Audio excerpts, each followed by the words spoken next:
How are you defined? The bio, the intro, your elevator speech, your pitch deck, the line underneath your name on a business card, how your parents describe you to their friends, what your girlfriend or your wife or your husband says about you to strangers, what you tell yourself when it's dark and everyone is sleeping except for you, the dash on your gravestone. Yes, all this may sound heavy, but when you dedicate your life to something, whatever that may be, this is what's at stake, your definition. For a few select individuals, very unique creatures on this big, bold earth, how they are defined to themselves and to their peers, to their friends, to their enemies, comes down to what happens on 5 days in a year. More specifically, what they do or don't do on those days, on 5 Sundays.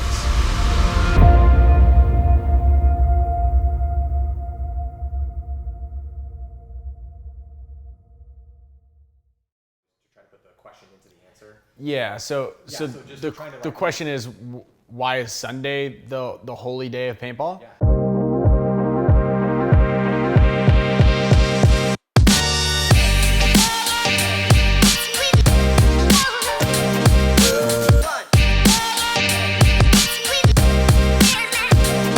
As a professional paintball player, Sunday means it's everything. It is everything in our world. It just comes down to being perfect.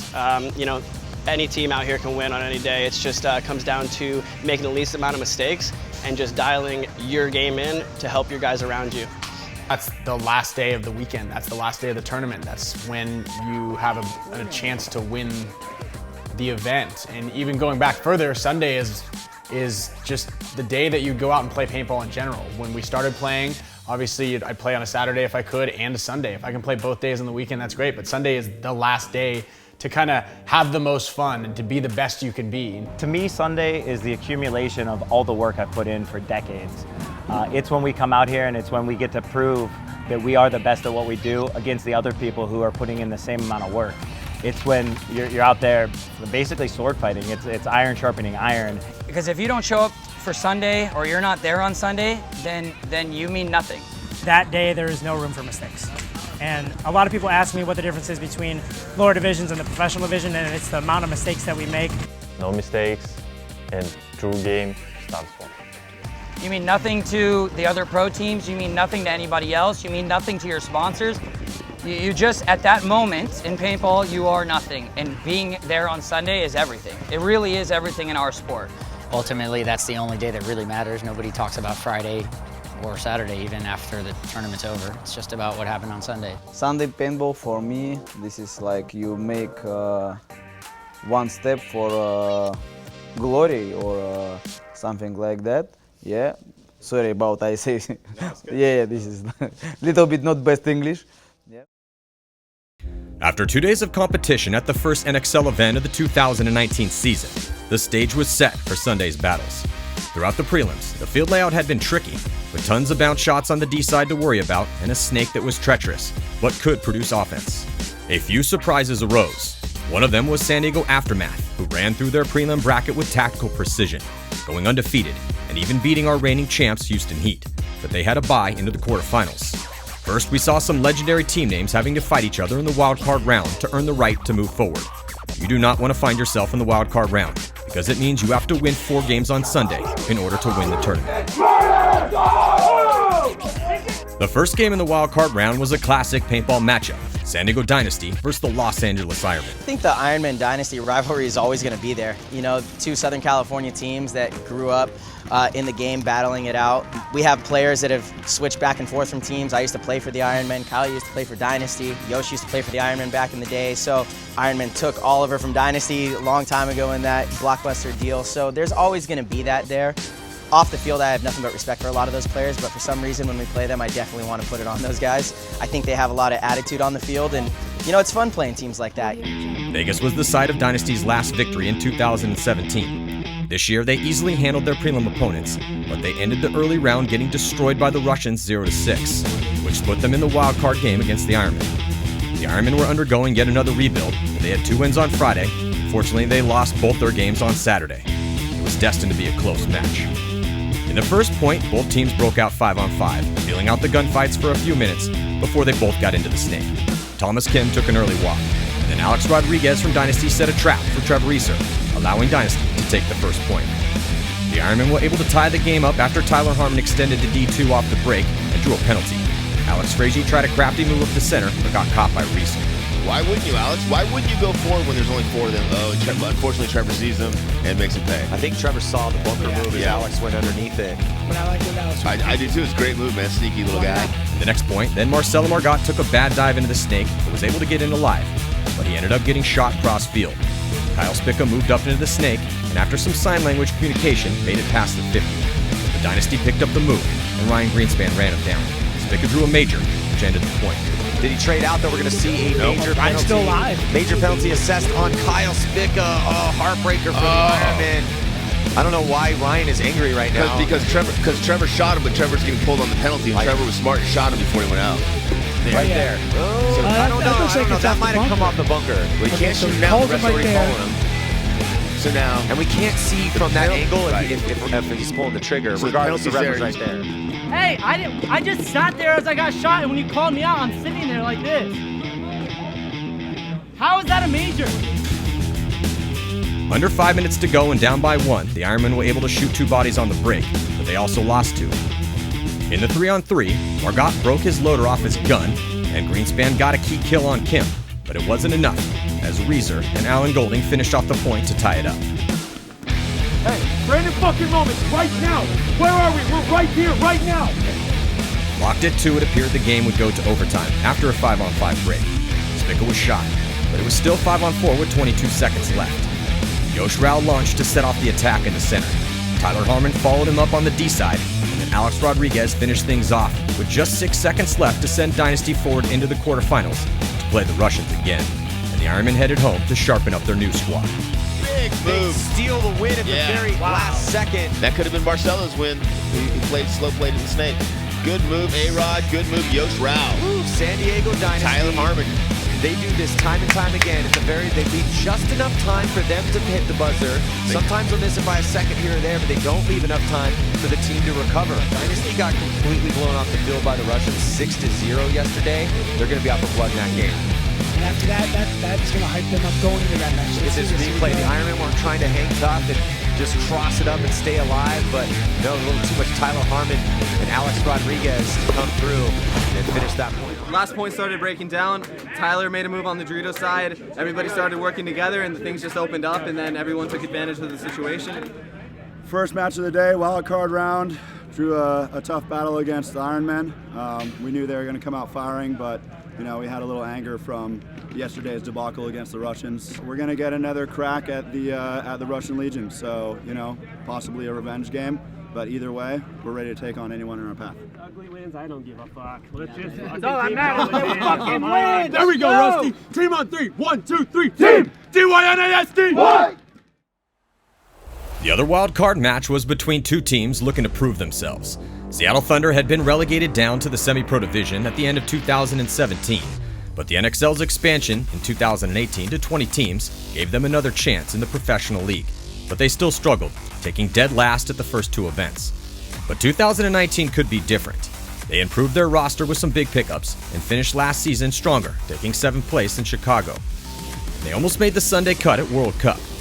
During the Vegas prelims, they went 2-2 and skated through into the wild card round. Their opponents, Baltimore Revo, had 2 top 4 finishes last year and had refined their lineup since then. But they missed the Sunday cut at World Cup and wanted nothing more than to make another run deep into the tournament and be respected as a top team. Sunday Club, first goal accomplished. Looking for, obviously, a win here this morning. We got Thunder.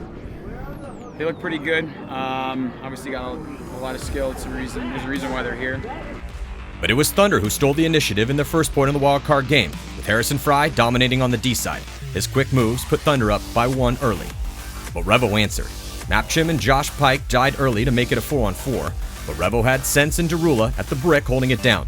Bodies dropped back and forth, but Revo tied it up. In the third point, Thunder had an early advantage, but Harrison Fry was shot to even it up. Brandon Unger was looking good in the snake. He forced Max Traylor to back up enough to get shot cross field. Unger then pushed past the 50, but he overextended and he was taken out. Thunder was playing on their heels, but they caught Revo attacking.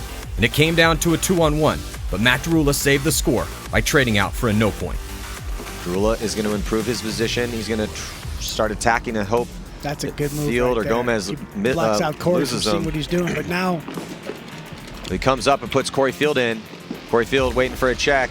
He's dealing with Gomez. He might got the drop on Gomez. Looks like they're going to trade out. But did he might have shot Field too. He put a ball on Field. No point.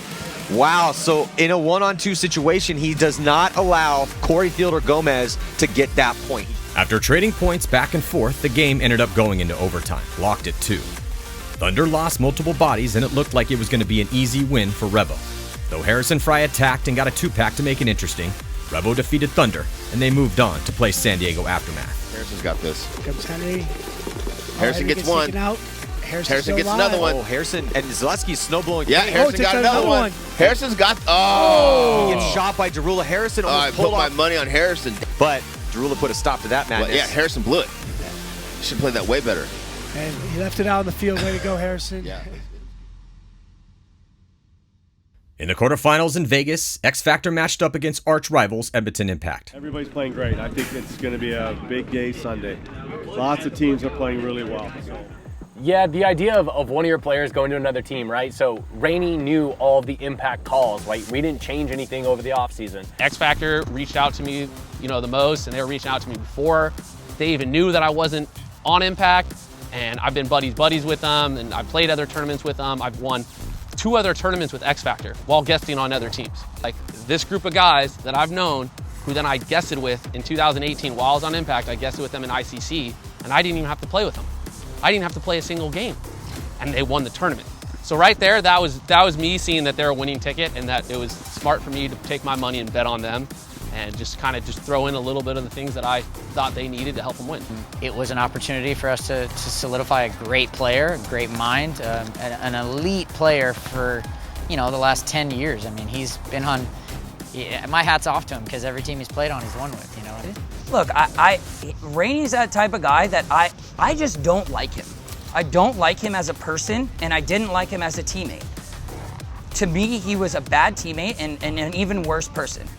So that was most of why we let him go from last year, because the team felt that way. We had even a meeting about it, like, hey, Rainey's a good player. He's got a great mind for the game. Can we work through this? Yeah, I mean, I honestly didn't think they were that bad between us, but then, I guess, they're not good. I don't like them, prying into my personal life. I don't like them calling me names and trying to, talk bad about me, and if they're going to talk shit to me before the game and then bonus ball me on the game, you want to bully someone, don't bully me, because I'm going to come fucking knock you out, right? It's like that little kid in the Christmas Story, once my emotions go, I'm going to be on top of you just pounding down, I'm not going to let go. And it's like a bad girlfriend. She gives you really good sex, but then she's a complete psycho, right? So what do you want to do? Do you want to continue doing it for longer, or do you want to get out of the bad relationship? And that's exactly what we decided as a team, as a unit, that he was not in our best interest anymore. And so we just cut ties. That's all it was. So that always plays a factor, but one thing as a team that we did really well in Vegas was when we had a team meeting, we didn't say a word about the other team. We said, here's our game plan, here's what we're gonna execute, and they can adapt to us. And that's what I think comes from having that confidence in Vegas.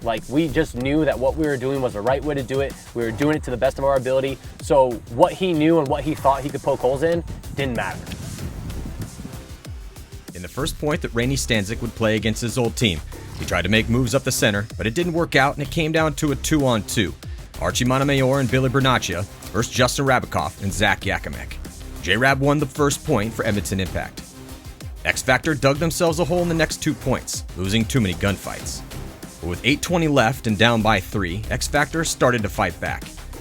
Randy's got to be nervous getting shot and walking off, because the extra bullets are coming. Very controlled point from Impact. Perfect point for Impact. They Perfect got point the kill. They took an aggressive break, getting Billy Bernaccia into the snake. Impact's Alex Goldman then mirrored the move. Both teams dropped bodies, but Colt Roberts pushed down the D side and Bernaccia the snake side. Stanzik ran down Mouse, and Bernaccia finished the point. X Factor was on the board, but Impact had burnt time off the clock. But X Factor refused to roll over. Impact was up by 2 with 3:09 left. Impact had a miscue as Goldman ran into Zach Yakimek, but they both stayed alive and it's 5-on-5. Rennie Stanzik got in on a delay to the Snake. A penalty was called on Sewers, and X Factor pulled within 1. There was 1 minute and 45 seconds to go. X Factor lost Billy Bernaccia on the break, but they were able to shoot Mouse as well, and it's 4-on-4. Archie got up to the center 50 on a delay and was looking to make a move to break open the point, tie the game, and take it into overtime. At the minute mark, it looked like Rennie Stanzik was hit, getting out wide, but no call was made. Impact held on tight, trying to burn off the last seconds. Stanzik got into the 50 Snake, and both Archie, Rainey, and Colt were taken out, trying to create, and Impact was able to hold on and push into the semifinals. One game closer to proving all the offseason moves worked, and that they were still the best team in the world. For X Factor to lose by just a point against us was an absolute heartbreaker for them. You know, I think that was the chance they saw to beat the all-reigning Impact, you know, especially after Rainey went to that team from Impact over the offseason. All they wanted to do was beat us. I don't even think they cared to win the event as much as they did to beat us. So a 1-point lead, whatever, man, a win's a win, but it broke their spirits a little bit that day. The epic quarterfinal match between Houston Heat and AC Dallas went back and forth as both teams refused to give. AC Dallas' strategy, as of late, has been a little bit faster. I think they're learning to find that other gear. You know, they've been a slow team for so long, and I think you can only win so many matches. You can only do so good being a slow team. You need to have a second gear, and you need to be able to, you know, go into the 50s and bang with other, you know, professional teams to actually get a win. And I think that's one of the things they've been doing a little better lately. In the first point, it was Ryan Moorhead's aggression that put AC Dallas on their heels, but TJ Danner took him out, and they also lost Ronnie Dizon at the same time. And then Heat tied it up when Danner received a penalty in the next point, and Fedorov blazed down the Snake side. It kept going back and forth. The next point saw a vicious battle for the Snake and a point for Heat, but then Fedorov received a penalty that cost Heat in the next point. It was then tied 2-2 with 3 minutes and 46 seconds left. Heat started with 4 bodies and played aggressive. Chaos ensued. It came down to a 2-on-2, but Brad McCurley stepped up for AC Dallas to save the point and take the lead. There was then 3 minutes left. Down by 1, Ronnie Dizon made a big move off the break to get past the 50-yard line. There was a penalty on John Jackson. AC immediately conceded, and the game was tied again. The back-and-forth battle would eventually head into overtime. In overtime, BJ Henningberg went into the Snake off the break. Fedorov did as well. Brad took D1. Ronnie Dizon was the first body to drop, and it was 4-on-5. It would be up to the rookie, BJ Henningberg, to fight against the legends on Heat, and at the 2:10 mark, BJ played the aggressor. AC pushed forward with a one-body advantage. Fedorov made a move to take out BJ. With 55 seconds left, Heat was spread in the back bunkers trying to hold off, and AC Dallas looked like they would take the victory and head into the semifinals. But a minor penalty was assessed. Chad George was the last player left alive, and Matt Jackson had been shot in the back. It came down to one-on-ones. TJ Danner was the first to come out for AC Dallas. He was going to play Konstantin Fedorov, one of the heroes from World Cup and a legend in his own time. Honestly, the talk was to have me go first or TJ go first. I told TJ I'm more confident in him one-on-ones. I think TJ's a really good one-on-one player. I personally hate one-on-ones. He'd actually thought we were trying to like mess with him, like as far as who we were going to put out. But TJ went out, tried to shoot Fedorov. They kind of lost each other for a little bit, and TJ's like literally couldn't like get in a good fight to try to shoot him. They stalemated after exploring a few different bunkers. And then Heat brought out Chad George, no stranger to these moments, to play Matt Jackson, arguably the best player on AC Dallas. Playing against Matt Jackson, he's a really good shot, he's a good player. You're never really going to get too many easy kills on him. He's going to know exactly, what he needs to do to stay alive, and he's going to play it by the numbers. He's really not going to give you too much. He ended up making a move before I did, which made it a better fight for him than me. And for me, I'm sitting in the bunker. I was like, we just talked about just trying to win it, and I knew he was posted up on me. I said, if I can just hit the shot, then I hit the shot. And so happened I snapped. I think I snapped once. Yeah, I snapped 3 times, same side, which is a bad idea. But we literally said, just go for it. I went one, and then got shot on the third one. And it was just one of those things, like, just try to hit the shot. George slipped a bit to start the battle. He was more proactive, and he ended up taking Matt Jackson down to again play the hero for Houston Heat and to push them forward into the semifinals. Houston Heat, look how calm and composed he was after that win. All he did like, before duh. he started celebration was just nod his head up and down. Yes. Yeah, I'm yes, good at sir. shooting people. Yes, my name is Chad George. Write that down, Chad. Remember it. C-H-A-D. Yeah, you can't be mad at all. It's a one-on-one. We say We don't necessarily agree with the one-on-ones because we think it's a team sport, but we didn't win as a team, so individuals came out. We supported Fuzz and TJ 100%. I mean, again, we should not have put that on their back. The team let them down by not winning in overtime and not making smart decisions up to that point. They didn't let us down by trying to have to put all the weight on their back and try to win it for us. Yeah, Chad, oh my gosh, you're shaking. Just a little bit, yeah, that was a tough one there. It's a scary one-on-one, but, you know, you got to do it for our boys. They're playing so hard out there, and, you know, got to pull weight. You know, I just want to beat that kid. It is an insurmountable amount of pressure on your shoulders when it's your team going home or staying in. What do you say to yourself as you're walking on the field and you know what's at stake? Shoot him first, that's it. It's crazy to watch one-on-ones. It's a team sport, but all of a sudden you turn it into an individual player. So it's really cool to see players step up. They know their responsibility, but it's nerve-wracking. You sit there, you pray as your team, and you hold each other, and you hope that one of your balls hits them before they hit you, because everybody at this level is just incredibly good. Yeah, when Chad George won that, it was exciting, but you have to temper your excitement because you didn't win the tournament when that happened. You won a game, and you have to instantly forget about that and think about the rest of the tournament. Think about the next game you're gonna play. If you live in the past and get excited about stuff like that, it doesn't happen as much, because I really believe that you can will things into existence, and by being surprised of an outcome, like, I think is a bigger disappointment. Like, but when Chad goes out there, when Fedorov goes out there, or no matter who would have got picked to go out there and play those, we have our faith in them, and we expected that win. So as deflating and brutal as it would have been to lose that, it's not as exciting to win it because that's what we expected. San Diego Aftermath had a perfect run in the prelims, with wins over the Outlaws, Houston Heat, and the LA Ironman. Though their Sunday spot was secure, the last prelim game was against New York Extreme Friday afternoon.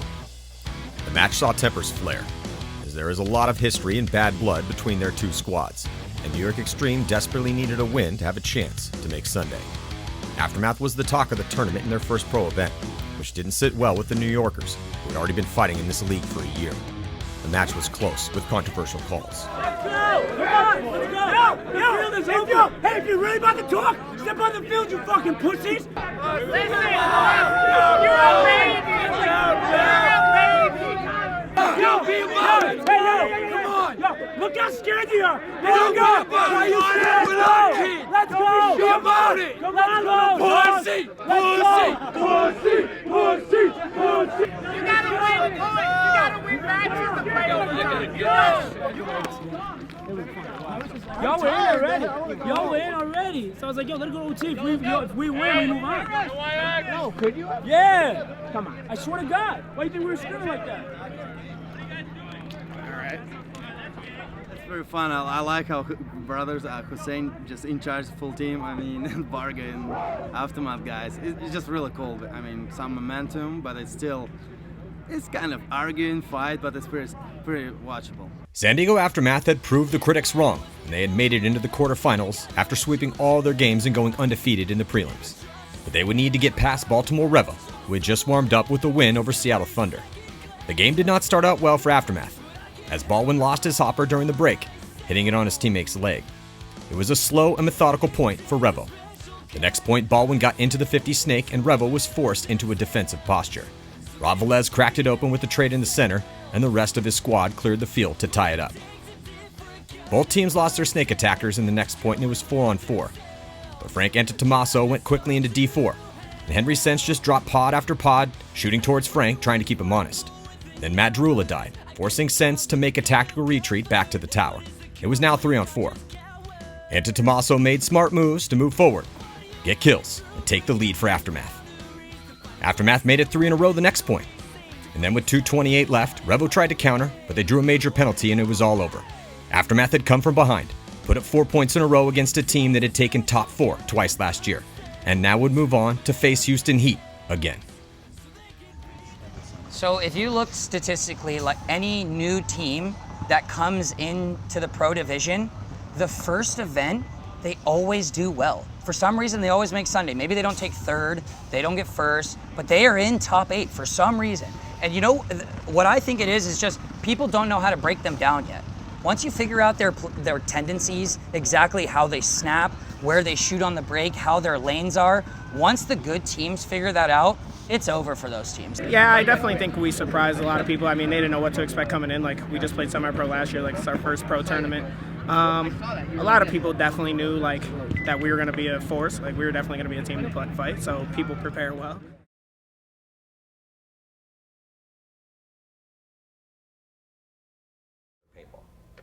It sounds funny, but when I was young, first professional team what I knew, it's Dynasty.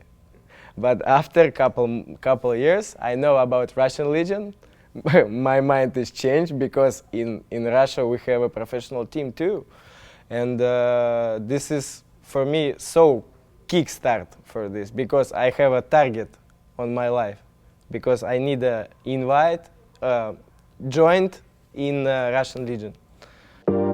San Diego Dynasty took a beating in the prelims from the Russians, and it was definitely in the back of their minds as they started their quarterfinal matchup. The Russians took ground, and Dynasty was mostly content to try to keep 5 bodies alive. Unfortunately for Dynasty, the next 4 points would play out almost exactly the same. The Russians were able to put up a 10-point run against the boys in blue. We're talking about Vegas? Yeah. Holy shit. Yeah. Dude, I don't know what happened over there. Yeah, you know, after losing to a team 6-0 in the prelims, that really opens your eyes on what you're doing right or wrong. In that case, what we're doing wrong. Losing several bodies off the break in every single point, we needed to change something. And when that happens and going into the next round and you draw the same team, so we drew the Russians again in the quarterfinals, I believe, and it's definitely very disheartening because we don't know exactly, we hadn't faced that adversity yet. In practice, it was nothing like that. In the 3 games leading up to the prelim match, it was nothing like that. So we really had to talk about our strategy and how to overcome that problem, and that was survivability. And I think that we managed the survivability very well in that quarterfinal match. However, what ended up happening was they were still able to beat us in the heads-up game. The match was substantially closer than it was in a 6-0 blowout, but even then we were still outmatched. So that was the end of our Vegas, and that definitely made us think and made us consider how to fix whatever was broken or what we needed to do in order to prepare for Dallas. Dynasty put up 2 points for pride with a nice play by Greenspan, but the Russians moved on into the semifinals. Something that you always say to me is you can't let your younger guys who are now performing so well, but you can't let them get too confident or too comfortable, especially going in against Impact. Exactly, that's correct, but we've got like a pretty vast experience of playing against them in Northern California at Dave Baines Field, and we had like 2 matches with them at World Cup. So they know us, we know them. It's going to be a beautiful match out there. How does that make a difference when you know a team so well and their kind of style of play? How does that affect how you guys go out on the field? It's just a mind game. So you try to do what they can't predict. Or they think that you're going to do something different, but you do the same. So that's type of the game that both teams are trying to play against each other. Well, all of these matches today have been pretty unpredictable because teams are just grinding so hard out here. So good luck in that. Man, sometimes you hate it. You're like, man, these new teams, if they come out and they're good, it's just one more team to worry about. So you see Aftermath comes out, they have a great showing. You're like, another team you got to make sure you scout and you worry about. So Aftermath came into the league, and there was definitely a lot of hype around them. They had like a little bit of falling out from the 2018 to the 2019 season with a lot of their roster because of sponsorship issues, and they lost a couple guys from their roster, and then they picked some more guys up. And so coming into the 2019 season, we actually practiced them leading up to the event. And it was a pretty good practice. I mean, it was wet, and it was kind of tough to tell exactly how well they were playing then. But I think that the Vegas field really suited their style of play, you know, and seeing them move through the prelims and then win their first match on Sunday, you know, really put a lot of teams kind of like, oh wow, we have to watch out for these guys. And maybe some teams when they're going into play them, they kind of had overlooked them a little bit or underestimated them a little bit. And I can't really quite say for fact because we didn't play those guys, but you know, how they were able to develop and put together that team was pretty fantastic, pretty amazing, you know, and so hats off to them for being able to do as well as they did in that first match. And again, a lot of people, they were definitely the underdogs. Yeah, at the end of 2018, Aftermath was so strong that entire year. They went into World Cup, I think, expecting to do really well. and they struggled a little bit, but they still earned their pro spot. So coming into 2019, they were really excited to play the event, do everything, but not too long before the event started, Hinman had to have some real life situations, and he kind of bailed on the team. He was still supporting them as far as sponsorship with APX, but at the same time, they didn't know if they were actually going to be able to survive as a program. And I think it's a hard thing to go through for a team. So I mean, I've been there when the Philly Americans had to fall apart, when I think we were catching our stride. So I think it was good to see the players like group together and really stick it out, find new help, and find the support needed to come into Vegas. So they came into Vegas with a chip on their shoulder and wanting to prove something.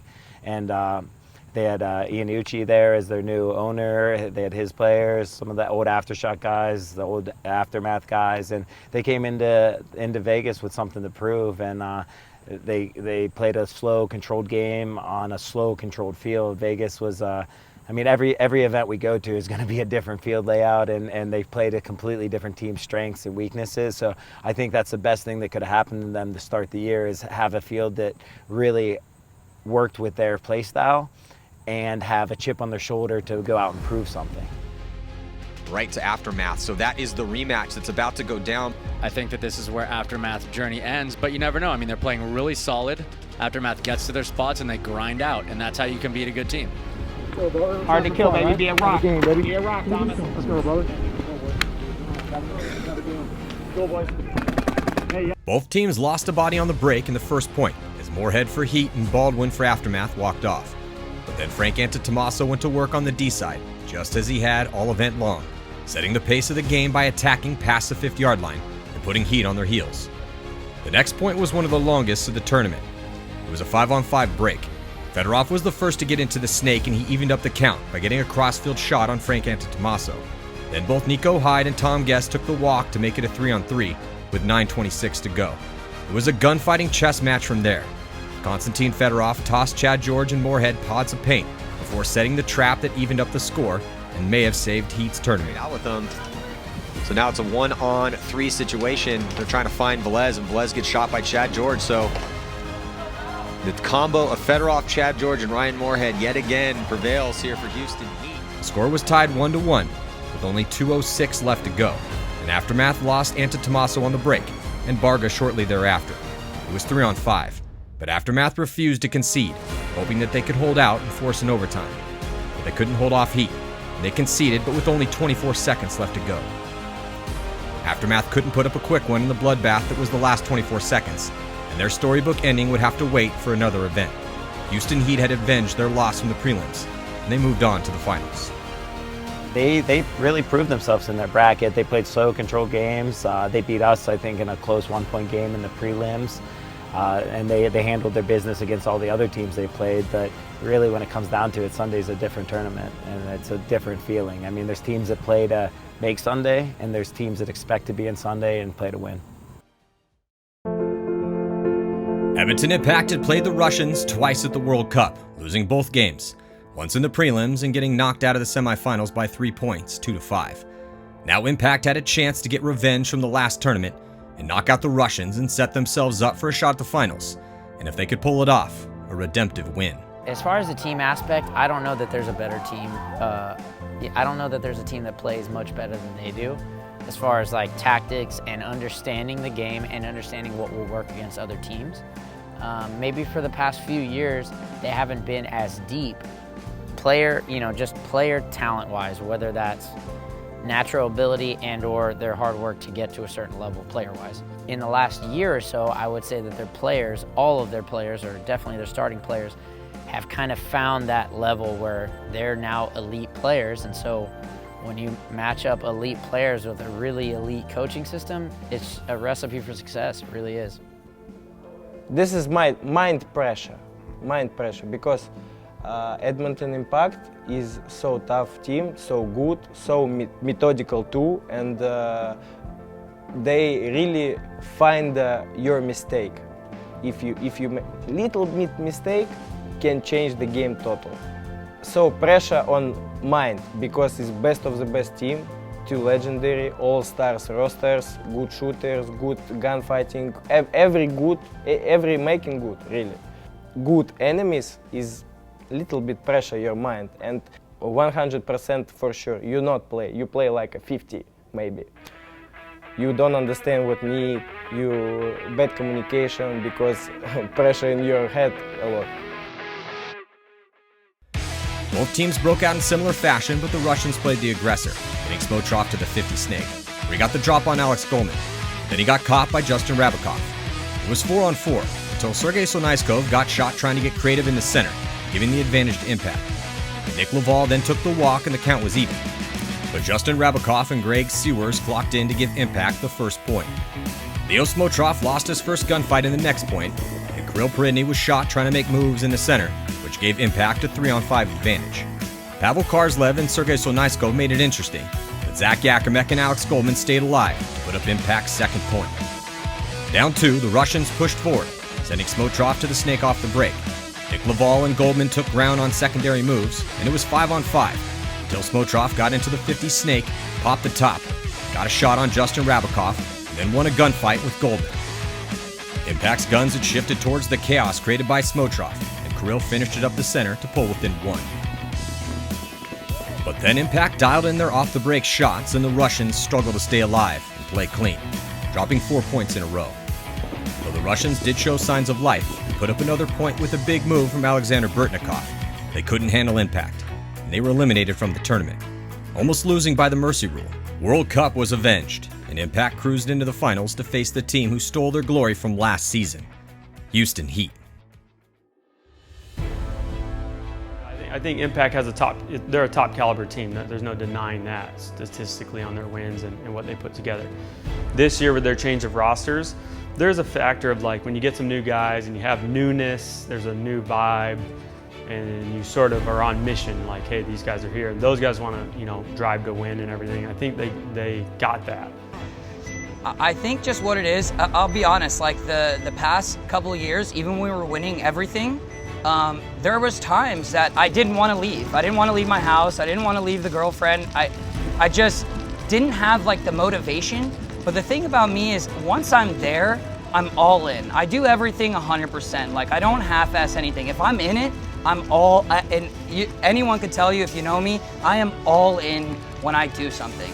And it's one of those things, maybe I dread the travel because I don't like traveling. I get anxiety when I travel. I do not like it.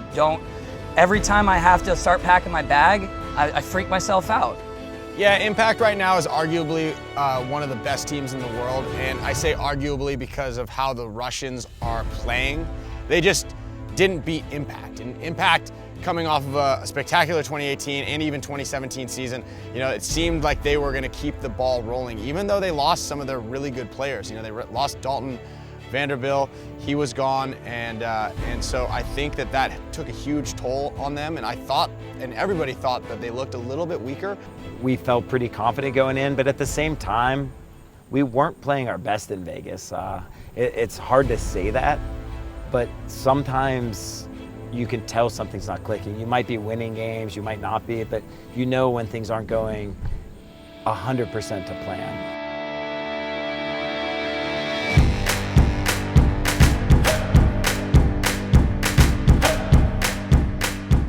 The finals match in Vegas came down to the two teams that had defined pro paintball since 2012. In the first point, both teams lost bodies off the break.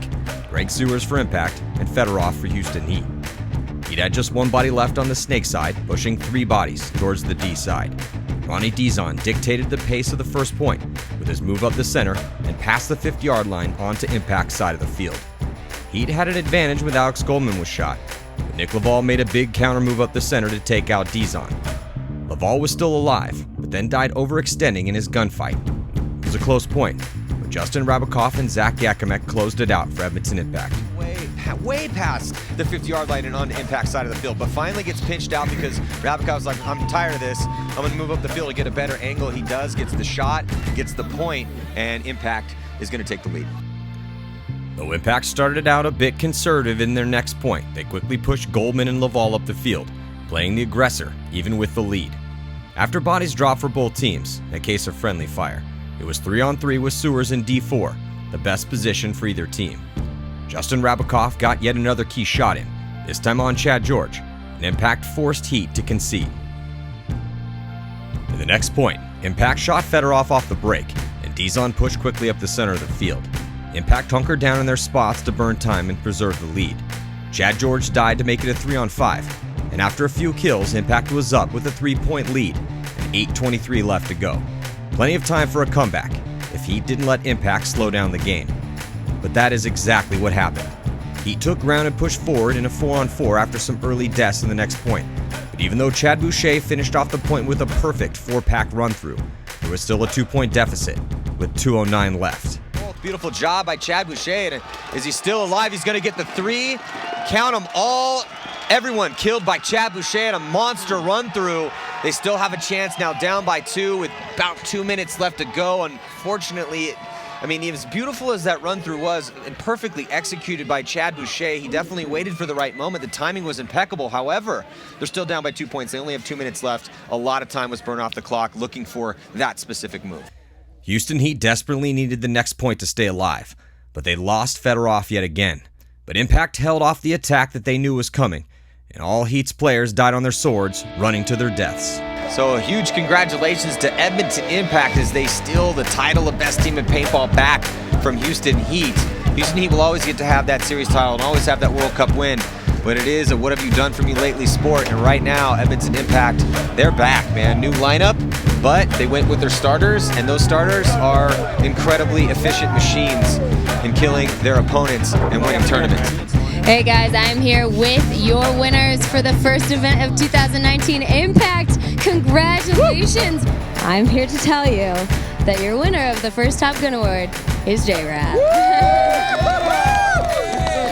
45 confirmed kills, way to go. And J-Rap too, I mean, even though they have 10 solid players on their roster, he was playing so good that event that he was playing every point. So some of these teams you look at, they're running 6 guys out there and they have more opportunities to get those kills. But if you step out and you make such a difference that you're able to play over 10 good guys on a top team, that means you're playing well enough to get those kills that it's an easier job for you. You know me, we've had these questions before and these golden barrels and the stats and the things like that. Honestly, I've never been one like a stat stuffer. Like I don't care about that. I really don't. I've even deleted my Instagram. I've closed down the app and Facebook. I just don't care for it anymore. Like I used to post the pictures and just be there. Yeah, it's cool to get the trophy in the barrel. It looks awesome on the wall. It is. It's awesome to see, and I'll look back at that and be like, fuck. I had a great event. That was a great time. Some of the best event that I've ever played, right? So yeah, I'll always have that for memory, and I'll cherish that forever. But I'm never like the one that goes, oh fuck, check this out. I got the golden barrel. I'm gonna win at 4 more this year. You just never see me do that. You don't see me make those posts. I'm not on saying that I need to be the best player at all. I just go out there and I play the best I can, and that's how I talk. That's my shit talk. It's my performance. I try to do the best that I can, and I try to just snap people in the face.